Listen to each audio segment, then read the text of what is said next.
first you get offended, and that's natural.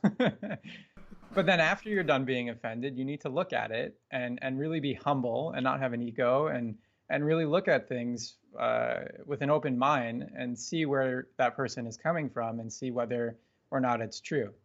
The more that you're able to level with yourself and not be so high and hot-headed and egotistical, the better you're going to be. What's up, everyone? Thanks for joining us today for the 1004 show, episode 56, with the founder of Market Muscles, Stephen Reinstein.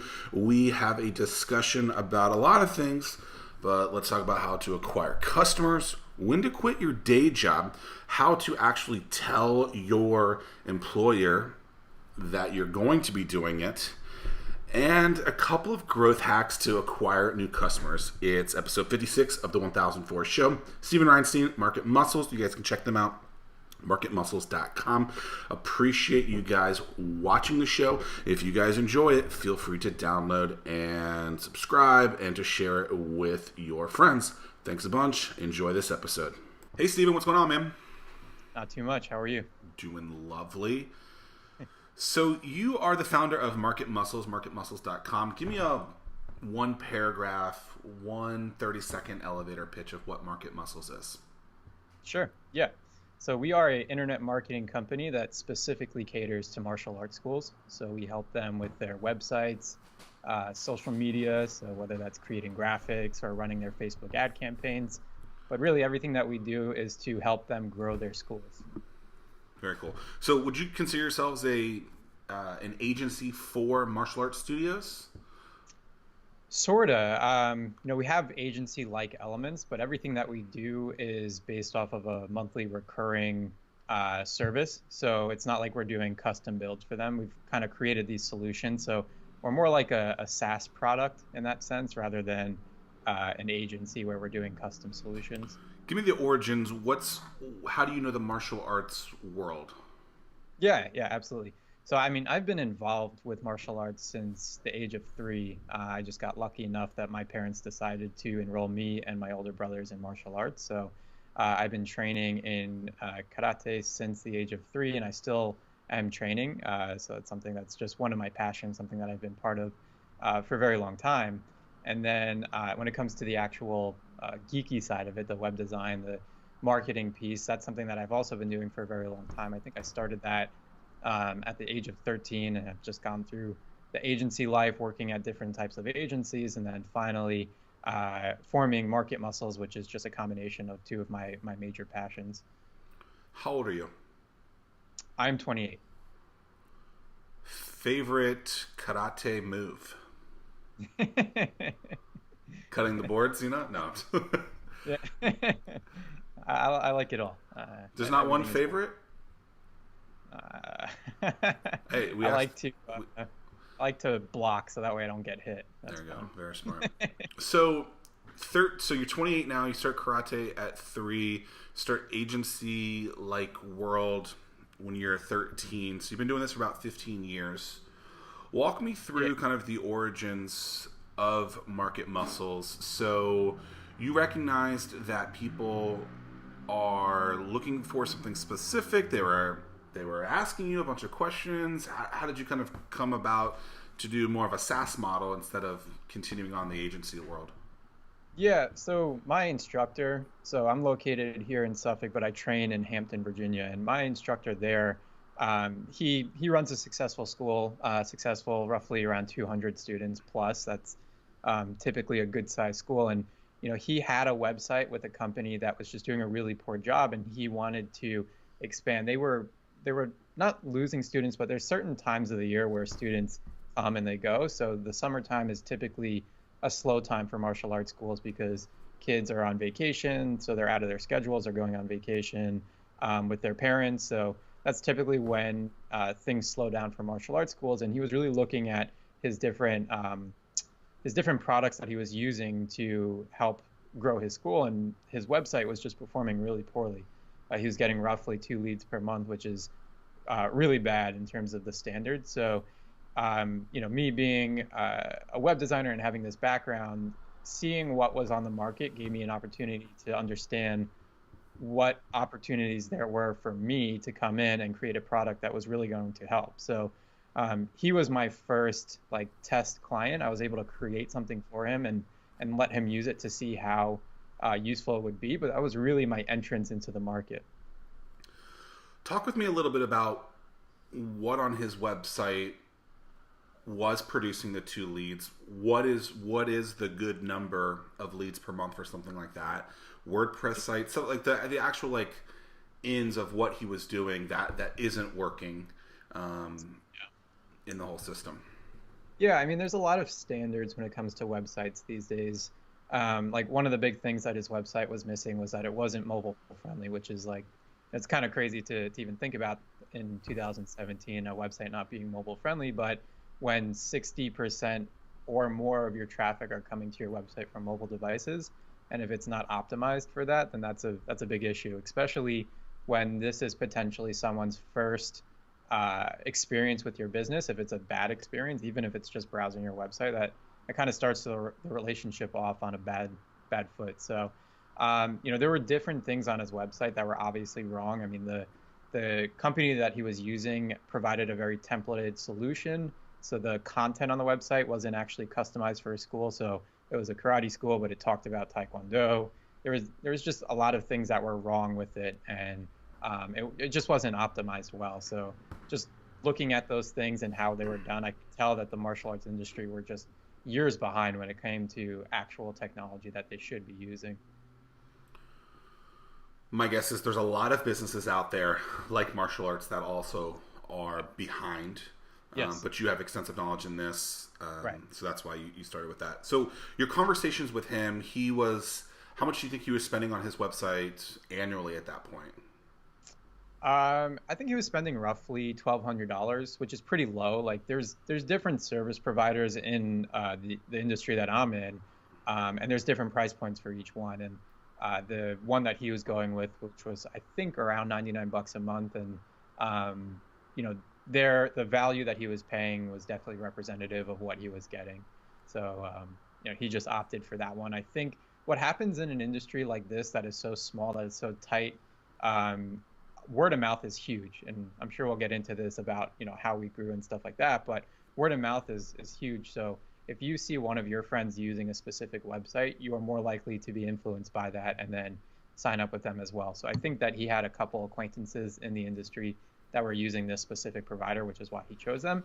And then being not a technical person at all, he didn't understand the difference between a good website or what he should be expecting in terms of leads. So yeah, I think that's most people, right? They're good at their craft, right? right.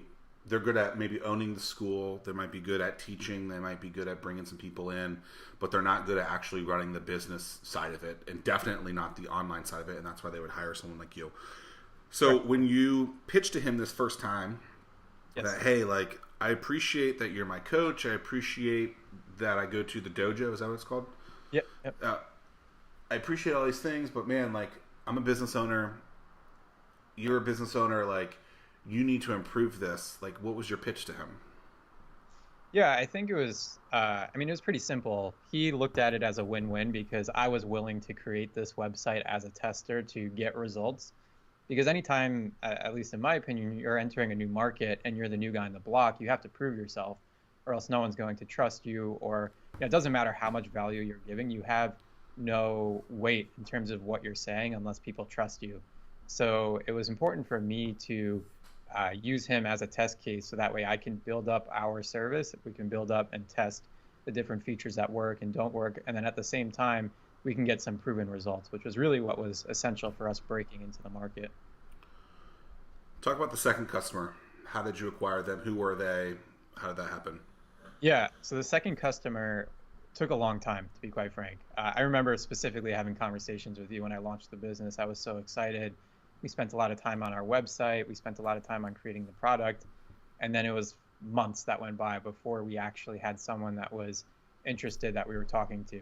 What's I the did. time? So just from a time frame perspective, Yeah. what is the date when you probably launched him, had or at least started having conversations with him? Yeah. Do you think that is? And then when you got that next that customer? So 3 months, 6 months, 9 months.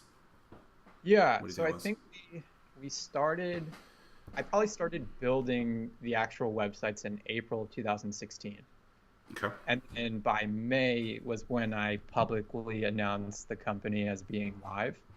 I say publicly, but no one actually cared when I announced it, just because, again, they had no clue who we were, what type of value we provided. Um, but then it wasn't till um, I think July was when we actually had our first real lead that was interested in what we were providing. So it was a couple months of us trying to just get into the community and provide as much value with in terms of providing like tips and tricks. And one of the things that I stole from you, Zach, was doing those 15-minute power calls and um, those lightning calls or whatever they are. So and that was really essential because back then the relationships that I made a year plus ago are now paying off. I don't know the exact number of those people that I signed up, but for instance, one of the women that I talked to all the way back then, she recently signed up. So we just released this Facebook course to teach martial arts schools how to use Facebook. She wasn't a website customer. She hadn't done any business with us for a year and a half now, but then she signed up for this course. So, laying that groundwork a year and a half ago was essential to what we are now. It's always interesting when you have a conversation with someone, you know that they're the right fit. They hit every single like check, check, check, check, check, Right. and then they don't buy. And I think Yes. where people, I'm sure when she bought this course recently from you, you were like, wow, I wasn't expecting that. That's happened to me many a times. And it's always like, what actually made you finally pull that trigger? And so I would actually, I would get back on the phone with her and try and figure out what actually made her pull that trigger, and then maybe use that in some of your language as well. But what's Sure. interesting that I find is, just by helping people in 10 minutes, 15 minutes, like, as long as you don't do that all day, every day, it actually can be good for the language that you can learn to put on your website. It can keep you up to date with what problems people are going through. And so the story is, find a bunch of people that you think are your customers, and don't try and sell them anything. Just try and get them on the phone and say, hey, would love to learn about your pain points. Ask them for one very specific question, like what is keeping you up at night, if you will, and then direct that entire conversation around that. And then I don't even think in a lot of those calls I would ever even sell in any kind of capacity. It would just be like, hey, I just want to let you know that, like, I'm here to help. I have a lot of experience doing those things, and it's getting that brand out. So you do those lightning calls. I'm glad those are working out. What else did you do to kind of get your name out there, your brand out there? Yeah, so the big leap that we took, which I think was essential to how quickly we grew, is there's a trade show hosted in Las Vegas every single year specifically for martial arts schools. It's called the Martial Arts Super Show, and it's ran by a company called Century. And when my fiance and I, who has been a big part about us growing this company, but when we were creating the company, we looked at the different trade shows that were available for companies like us to go and set up so that way we can get ourselves in front of different martial arts schools. And we listed them all out. And by we, I mean she went through and found all the different ones and put it in a PowerPoint. And we had a nice gold star next to the Martial Arts Super Show because this is like the Mac Daddy of all trade shows when it comes um, to martial arts school owners. So, we were like, okay, this is a great goal for us next year, maybe once we actually have some clients under our belt.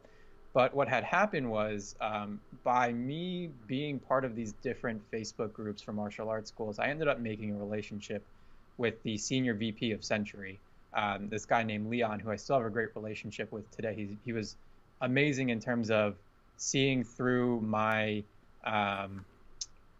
what I was really trying to accomplish through that group, because I was sharing a lot of information in that group and it wasn't being received too well, or not that it wasn't being received too well, it just wasn't getting a lot of attention. But he was able to see that I genuinely wanted to help, and by seeing that, we struck up a conversation, and he let us know that the super show that was coming up in just 2 months from when we launched the company had one slot available left in terms of vendors, and he was willing to give us a deal because we at that point had no income. He was incredibly friendly, so he ended up giving us a pretty good deal on our boot space. So we took a leap of faith, and I invested out of my pocket to fly out to Vegas and set up a booth and to get our name in front of these school owners, even though we had no, we had nothing behind us at that point. But just being there for brand awareness was really important to me. Michael Wagner had provided a Oh, workshop at some point too. Where was he yes. in that whole kind of? So Michael Wagner is part of a company called Pool Scouts, and he was talking. We were at an event, and Yeah. he said you would ask him a question about something like this. Where is he in the timeline of that? Yeah, no, I definitely appreciate bringing that up because that was an essential part of us deciding to take that leap. So I had attended this workshop that Michael Wagner was presenting at, and I think this was in June, like late June, maybe roughly June. And after the session ended, it was an amazing, uh, workshop that he put on, and I had brought up the idea of our business to him afterwards because he was talking about his business, which is a monthly recurring model, which he said that he really likes. So I asked him a question. I explained the concept of our business, and I asked him, does he think it would be a good idea for us to invest to go to the Super Show as a vendor? And he's the one that actually said, yeah, I think it's a good idea to do that. So that was really why we decided to take the leap of faith. If it weren't for that, we wouldn't have. But then it just so happened that this guy Leon from Century was able to work a great deal for us. So all the chips kind of fell in the right places. So that way we had the opportunity to go. Imagine that chips falling in the right place, and then you go to Vegas. So Michael runs a company called Pool Scouts. Not an online business at all, but definitely a subscription model there. And so his credibility basically told you, hey, this might be a good idea for us to go to this. And Yeah, what I think is interesting is in his discussion with you, I believe he said you can learn a lot from the trade show that you don't know now, right? And so that's correct. what were some of the things that you didn't know before that it was really customer discovery and it was worth that money to go out there? Yeah, so it's interesting to look at that because our approach, we just got back from the trade show. I mean, back in July of 2017, we got back from the trade show. We went for our second year, and our approach was way different than our first approach. A lot of the things that we learned from the trade show, for instance, our messaging that we had on our banners could have been totally different. We had a couple different products at that point. So we had our website product, but then we also had created this neat little interface that martial arts schools typically have TVs in their lobby. So we created this tool that allows them to easily update the content that displays on their TVs, like news updates or images or just different things. So we focused a lot on that TV product because it was so unique. And the weird thing about this trade show is since we got the last slot, we didn't get to choose where we could be positioned. So we ended up being positioned to one of our major competitors, and they had a 20 by 10 booth, and we had a 10 by 10 booth. So there were a lot of things that kind of shook my confidence at that time to be pitching websites to people. And then, of course, we didn't have any clients at that point, too. So it was really tough to speak to what we can provide to these prospective clients without actually having any real hard proof. So we ended up focusing a lot on that TV product because, again, it was unique. No one else was offering it. But that being said, there was a lot that was learned from it. But as the time went on between that trade show and then the next trade show, we gained so many more website customers. We had so much more confidence in our product that our approach was just totally different. So when you don't have those customers, yet you have experience, what do you do? What do you sell? How do you leverage that? Yeah, that's a really good question. So my approach was to I'm trying to think of the right way to put this, but you kind of have to eat crap until you have enough proof that you're able to provide what you're saying you're going to provide them. And what I mean by that is you need to be willing to give stuff away for free. You need to be willing to really pound the mud and get in there and speak with people and prove yourself without trying to get anything in return. And that's a tough thing to do, especially when it comes to business and the idea of making money. And if you're going to take a leap of faith into something, it might take time for you to build up the respect and the trust within the community or the business that you're trying to make a name in. So, luckily enough, I was able to have a full-time job at the same time that I was building this company. So I didn't have the stress of the money aspect, which I think gave me more confidence and in terms of being able to take the time to build up our name without worrying about having to get money out of it. And then, of course, that was our goal. Our goal is to get money, but if that's your mindset, people can read that very quickly. They know your intentions going into a conversation. So, um, yeah. I believe in episode 25, Damon John, I asked him a similar question, and he basically says, put one foot in, don't jump in until you really know. And having that Yeah. money through your day job can actually help you propel and become more confident, get more credible, etc. So you talk about giving away things for free. Everything for free? A couple of things for free? Like, how do you understand what and what not to give away for free? Yeah, so I mean, I think it's you don't want to devalue yourself, right? Not everything that you give away, you don't want it to seem like it's always going to be free as well. But the way that we approached it is we looked at Facebook groups as a great way for us to spread our knowledge. So anytime that I could give tips or create videos of myself, again, giving tips or value that is going to help martial arts schools, those are the types of things that I gave away for free. I gave away websites to people that were close to me, like my instructor here in Virginia, my instructor down in or up in New York, rather. So they got websites for free. And then it just so happened that this group Century that puts on that trade show, they also have a consulting company, and they were creating a um, a program called Dojo Rescue, which was for martial arts schools that were having trouble currently. So it was like you pay a one-time fee and you get 8 weeks of training, and they're there to kind of help you and propel you to becoming more successful. So what I did was I approached Century and I said, hey, identify one school that you feel like from that program is going to be doing things right, moving forward. They're utilizing what you're telling them, and let us build a website for them for free. So that's another way that we kind of identified people that we can give our services to build our name. And they were so thankful about that. They kind of helped us spread our name, because anytime that anyone was posting in these groups, like, oh, who should I pick for a website? They were there to say, you need to pick Market Muscles. Or they got published in MA Success, which is a magazine that Century creates, where they got interviewed. And within that interview, they shouted us out as well. So, picking the right people to give your services to, so that way you can build credibility, was incredibly important. And then just giving and showing what you're capable of in a free manner is also important. But then eventually you need to charge. So once you start getting organic leads based off of all of this work that you've put in, then you can start utilizing what your real prices are. But one more thing in regards to pricing is we very specifically started our pricing lower than our competitors, because we needed things for people to check the box off of in terms of comparing us to our competitors. So if we didn't have the track record of our competitors, we needed something else. So we did have a lower rate, and then as our business grew, we also made our rate higher as well. Good stuff. Good stuff. Talking to Stephen Reinstein, Market Muscles, episode 56, 1004 show. You guys can check them out. Marketmuscles.com. Tell me a little bit about this Facebook group. I know there's a couple thousand people in it now. Yep. Strategy of getting those people in there. How often do you post? Stuff like that. Yeah, so in terms of when we initially grew our business, there were other Facebook groups that existed. So that's where I started posting, so that way people could recognize my name as the marketing guy, the web design guy. And eventually, after realizing that there were kind of tight restrictions on these groups in terms of advertising and like how often I could post, I said, well, why don't I create my own group? Because I have a lot of knowledge that I want to share, but I don't want to have to worry about being booted out of one of these groups potentially because I'm sharing too much or too often. And you So, were, if I remember correctly, you were booted out of a couple of them.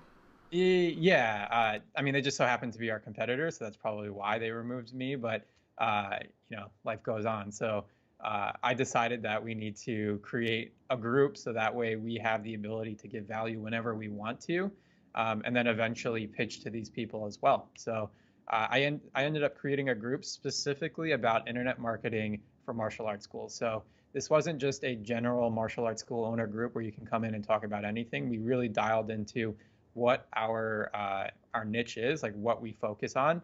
So that way there was a unique value proposition to being in our group versus all of the other groups. So I think that was really essential to attracting people to our group. Um, but yeah, in terms of growing it, I had a lot of friends on Facebook at this point that were martial arts school owners. So I would just add them and then just continue to post content. And then, yeah, it's just organically based off of people engaging with our group. More and more people were interested in joining it. So now we're at like or almost 1,800 members in that group.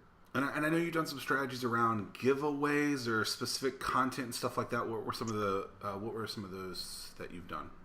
Yeah, so one of the big things, like we talked about when it comes to martial arts school owners, is they're not graphic designers, they're not marketers, and these are things that they typically pay for, so that way they don't have to worry about hiring someone to create these things, whether they're running Facebook ads or they need graphics to post on their social media. So what we did is we created, and we started off by just doing these for free. We would create different Facebook ad sets, we would create social media graphics, and we would require them to put in their name and their email to access those. And typically speaking, like I said before, the martial arts industry is a couple years behind when it comes to marketing and graphics. So the graphics that we were creating were super high quality, definitely the best ones on the market. Plus, we were giving them away for free. So that helped grow us very quickly as well in terms of the group and providing value. And then eventually we were able to take that model and start charging for it. And since people already knew how good the quality were, we were able to turn that into its own subscription-based service as well, where they can pay a monthly fee to get access to these materials that we create. How many products are under Market Muscles? So we currently have 4 products. The main one being our website offering. That's really what we focus most on, and that's what we are continually updating and really excel at. Our second product would be our resources, which are social media resources, roughly 8 to 12 a month we put out. They're different Facebook ad sets, blog posts that they can take and post on their social media channels or on their websites. We create engagement posts like graphics to get people to comment or like their posts on their Facebook page. So we have that product. With with that product, with the blog post and images, how do they differentiate from location to location, and how does the Googles of the world not look at that as a negative thing if the blog post can be used by multiple places across the country? Yeah, that's a good question. So martial arts schools, they service such a local demographic. It's usually like a 3 mile radius from their school, or 3 to 5 mile radius. I think I forgot what the national average is, but people are typically willing to drive up to 12 minutes to get to like a gym or a martial arts school.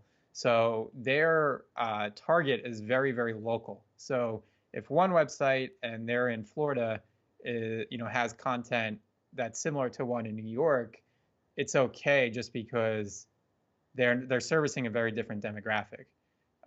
So that's how that works. We do encourage the schools to customize it a bit, so that way it has keywords that they're interested in. So for instance, if it's an article that's about, I don't know, 10 confidence tips for kids martial arts, where it says kids martial arts, we might encourage them to put town name kids martial arts within the article. So that way it picks up on, keywords that are more relevant to them. But again, so since it's so local, it doesn't really matter too much. So, okay, so Google is not enforcing that in a negative way because the location's 3 miles and 3,000 miles away.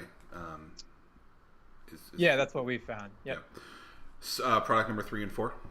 Yeah, so product number 3, we have an email marketing automation tool. So essentially, when people opt into our clients' websites, we have a tool that will continually send the opt-in emails for roughly 2 months to kind of stay in their face. It's resourceful content, but it also gives them the opportunity to take advantage of a trial offer. So that's something that's really helpful because typically martial arts school owners, they'll get a lead, they'll call them. If they don't answer, maybe they'll call them again or they'll send them a text message.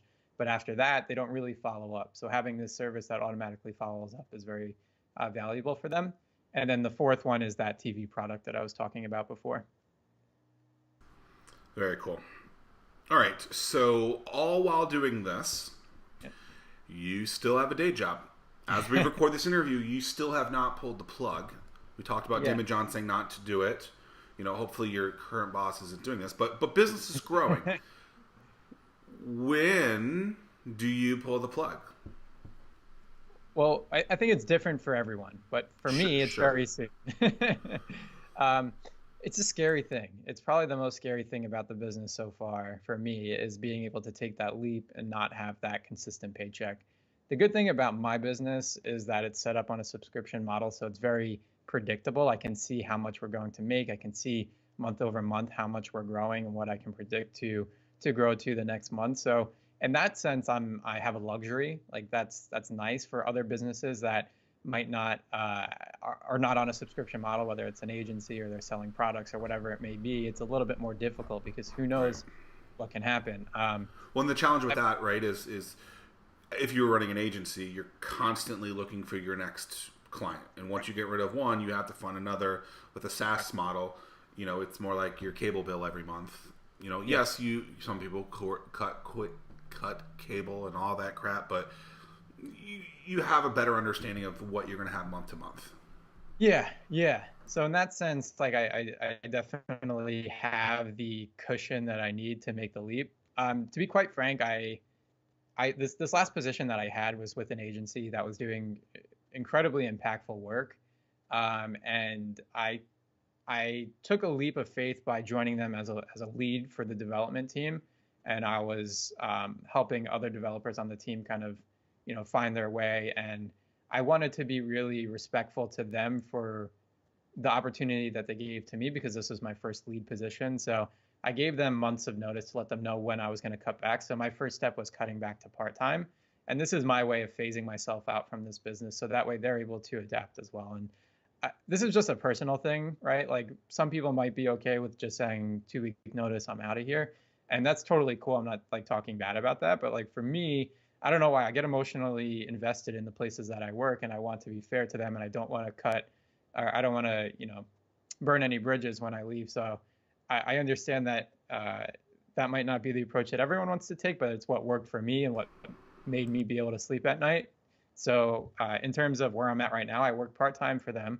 So I give them 20 hours a week, and then the rest of the time, 60 plus hours I give towards Market Muscles. And then I'm sure by the end of the year, just because of how much Market Muscles is demanding of my time, I'm going to have to just totally leave that position entirely. I think people should respect what you're doing, and more people should be like that, where that business owner, which you are now one too, right? We Right. take risk in people, Yes. and you are being very fair and trying not to burn that bridge. You're also making sure that if something goes bad with Market Muscles down the road, you can call someone, right? I think one of Right. the and get that job back. I think one thing that most business owners or new entrepreneurs don't think about is what happens if you have to pull the plug on that Right. business. You probably will have to go get another job. And if Right. you burnt a bridge or have burnt many bridges, it's going to be hard to get back into that world. Okay, so you you phased out, went to part time, and then over the coming months, you think that will continue to completely phase out. We talked about acquiring customers, or ways, a couple of ways that you've done that. What are some other ways that you guys have helped acquire customers over the last few months?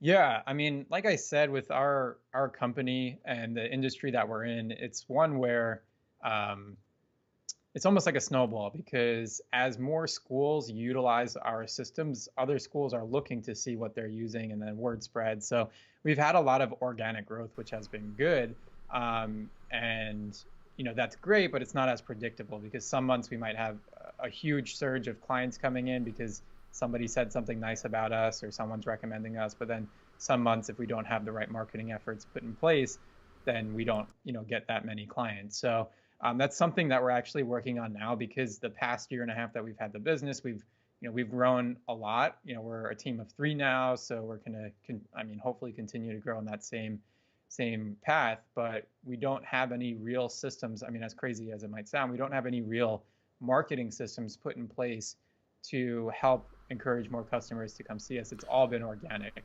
I don't think that's crazy. I think that's where you are in your business, and you shouldn't be putting in crazy amounts of automation and Yeah. playbooks when you don't know what's really working yet. So, do you guys have like a growth hack that's working really well? So, I call it the license plate effect. So, you buy a car and they put the on the bumper it says like, "Oh, bought at CarMax." Do you put like Market Muscles on all these other websites? What are you doing to create this word of mouth to get all this organic leads over and over again?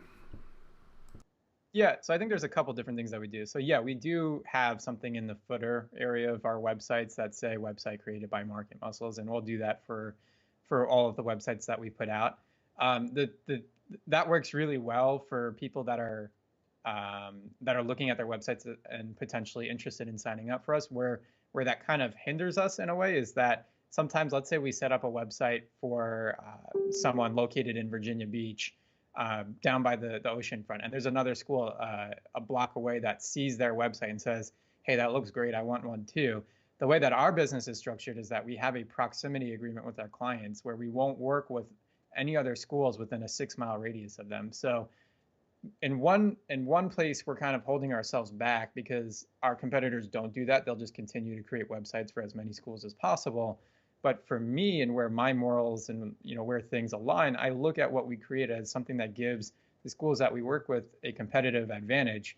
And I'm very big about relationships and honoring our relationships with our current clients. And I think that's one of the reasons why we have a 99% retention rate currently with all of our clients that have signed up with us. And I want to make sure that the services that we're providing for the clients that we help are going to continue to help them grow, so that way they feel like we're supporting them. Is that the And martial arts way? Is that like, I, it was instilled in you since age 3? it's possible. I mean, I like to give a lot of credit to martial arts, to, who I am today. That might be it. But I don't know. It's just what feels right to me. So I'm just going to do whatever feels right for me. 99% retention. Why'd that 1% go away? It actually happened recently, and it's kind of been eating me up. But everything that I read says don't get emotions into business, so I'm trying not to. But when it's that first one, I'm like, damn, like I really wanted that 100%. Like I didn't want to lose that. It's a client that we had for a while. They're very high maintenance, and they were a fitness gym. They also did martial arts, but they were really a gym at a core. And I feel like we serviced them really well. They were getting tons of leads. When they left us, they said that they have nothing bad to say about us, but they were just going to go with a company that focuses more on fitness rather than martial arts. That being said, he also sent me a text message saying not to delete their website because they may be back. So we'll see. Going back to 100%. But I think if you really think about your niche, they're not your niche. And Yes. what I love about what you've done is you said, we're going to focus just on martial arts studios, and even we're going to go deeper in martial arts studios that are 6 miles apart from each other. Yes. That's a bold statement. And I think when people say, "Oh, my customer is everyone," your customer is no one. And so, maybe in the future you decide that there is a different industry that you could be successful in, but you're Yep. focusing on martial arts right now, and that's it. And you're trying to, demand that you produce the best products possible for them, and I can see it in you. During those tough months, those 3, 4, 5, 6 months where you weren't bringing in a lot of money, what did you do to kind of keep going? You talked about not bringing Yeah. emotions into business. I'm sure the emotions there were tough. Yep. Yep. What do you Yeah. I do mean, to get through? yeah, I definitely had expectations. Like I was really excited about the launch. I put in a lot of hours into, building our product, and then I launch it and then I don't get any response for months. It's a little heartbreaking, but at the same time, and this is like you hear people say this all the time, like you need to pick something that you're very passionate about. And like it's so important that you do, because you'll see money making opportunities in industries that you're not passionate about, but unless you're passionate about it, that you're not going to make any money in that industry. So, picking something that you really love is what's going to get you through those tough times. Because I know I love martial arts, regardless of whether I have this business or not. I'm still going to be a student of martial arts. Regardless of if I have this business or not, I'm still going to be doing web design and development. So things like that help me understand that even though if I'm not getting clients, I can still continue on because I love what I'm doing regardless. Why does no one care about a product launch? Because they don't understand how it's going to help them, and everyone thinks, what's in it for me? And unless you're able to convey that to them and prove to them that it's going to change their life, or it's going to change their business, or it's going to enhance their business, then it's not going to encourage them to sign up. So that might have just been our approach in terms of not knowing how to launch a product. I think there's better ways to do it. I think the way that we launched our Facebook course more recently, uh, and why we're having success with it, is because we understand and we've been through that process of launching a product without getting any results. But the more emotionally invested you can get someone into your product, the more that you can show them that there's greener pastures, that you're going to bring them to something better, that you're going to improve their business, save them money, give them more time that they can spend with their family, whatever it may be that's important to that customer, the more likely you are to sign them up as one of your customers. So, yeah. How do you do that? Like, what weren't you doing before, and what's now working? Because you just do this Facebook ad or this Facebook course, and how many have you sold so far of this in just a couple of hours? We've enrolled 22 students into the course right now. So 22 students, and you do this over a period of hours, where the last big launch that you did, you got none. Right. What's the big difference? So, like, we can get into the technical stuff, like, oh, our content was better, our images were better, blah, blah, blah, blah, blah. That all matters. But when it comes down to it, people trust me now. They trust that I know what I'm talking about. They trust that my intentions of this course is to really teach them, to show them how to take control of their Facebook approach and to start approaching it with more intent and strategy. But really, what it comes down to is that trust factor. And without that, you kind of don't have anything. So to say that in a different way, you recognize that a product launch did not work. So then you started building a community of people. You started providing a ton of value to them. Correct. Taking a lot of notes here. You provide a ton of value to them, and then you realize what they really need. And then when you go back out to then say, hey, we have something for you, or you've been creating trust with them throughout this whole process, then when you say, hey, we have something for you, it's easier to make that happen. That's great. Yeah. Yeah, I've noticed that when it comes to your product or whatever you're doing, it's very easy to look at other competitors and say, I'm going to do that better. Mm-hmm. But unless you're able to prove that to someone and let them know that you can do it better, it doesn't matter how good you can do it. So that's why marketing is so important. So regardless, I don't care what you do, whether it's washing cars or creating websites or whatever it may be, even if you know deep down that you're doing a way better job, you can look at your competitors and see all these fine details that they're missing out on, how they're doing a bad job for their customers. But unless you're able to convey that in a way that makes sense to them and that allows them to understand what you're saying and trust you with what you're saying, it doesn't matter how good your product is. I'm gonna ask you a couple of questions that are just rapid pace, if you will. Sure. Favorite book? Business book, I guess. I'm going to name a couple. Jab, Jab, Jab, Right Hook by Gary Vaynerchuk has been a big part of my approach. Okay. Expert Secrets by Russell Brunson as well. And then his other book, which is blanking. I think it's behind me somewhere, but it's the one that I recommended. .com Secrets? .com Secrets, thank you. Yeah, that one as well has been great. So those three. How do you take information from people and understand how to... Let's say you read a book, you read a blog post, you watch a Gary V video. How do you take what they're saying and then start to execute it in your own business? I think you need to understand your business first, like really understand your business, because there's so much information out there that you need to know how to decipher between information that's good for your business and information that's not relevant to your business. Because if you can't do that, then you end up wasting time trying to do things that you know are not good for your business. So step one is just understanding what you're trying or what you're doing and where you're trying to go. And then based off of that, you can pick pieces of information from things that you read or see that you feel like would be impactful for getting you to where you want to be. Solid. Favorite product or tool that you use to run your business? Yeah, we use Slack for communication for our team. We use Active Collab as a project management tool for managing when we have certain deadlines for different pieces of the website projects and resources that we provide.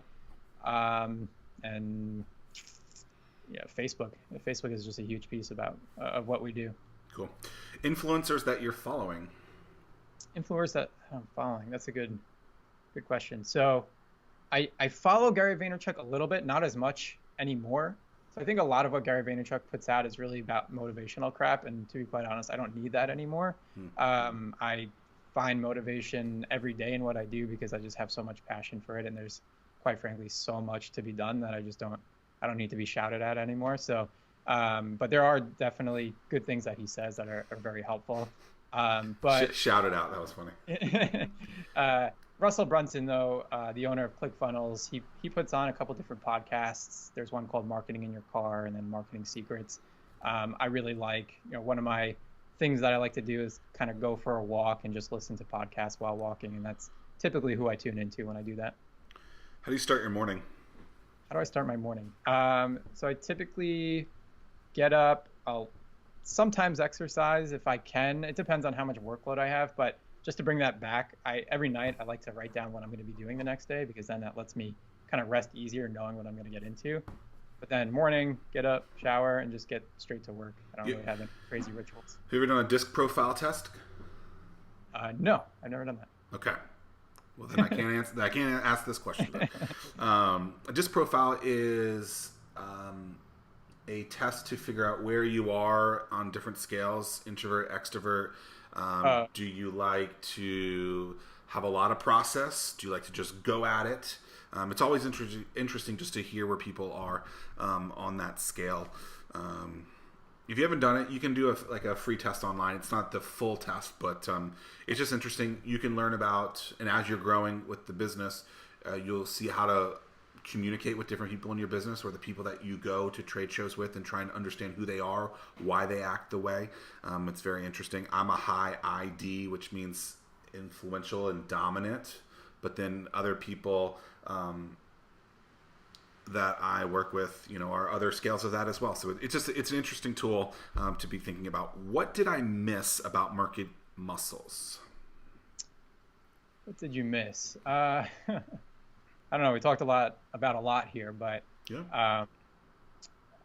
I mean, maybe if I can just say one thing for the people that are out there that are starting their businesses or looking to grow, just keep going. There's going to be a lot of tough times. Like I've known Zach for a bunch of years now. I've had previous businesses that have failed as well.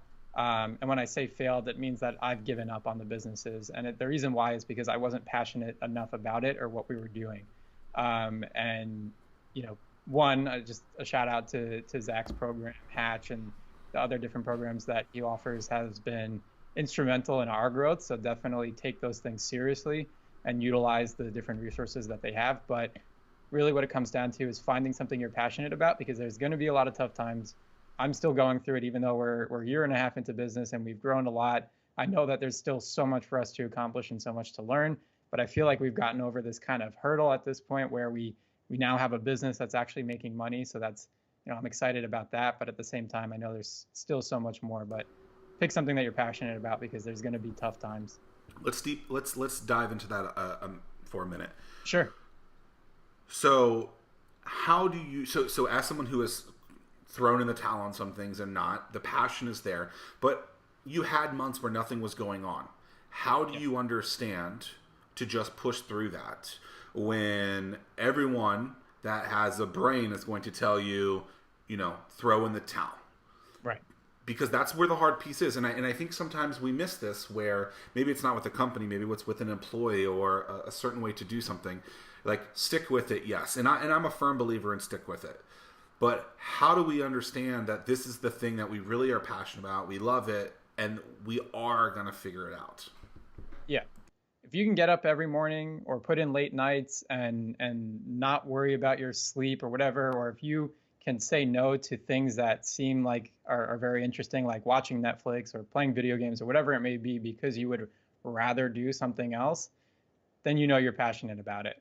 The other thing I'm going to say is you need to surround yourself with people that are going to tell you the truth at all times. So for me, one of those people, Zach, you've been there for me when it comes to, when I have questions or when I needed assistance in certain things, and you've always told me the truth. You didn't sugarcoat stuff for me.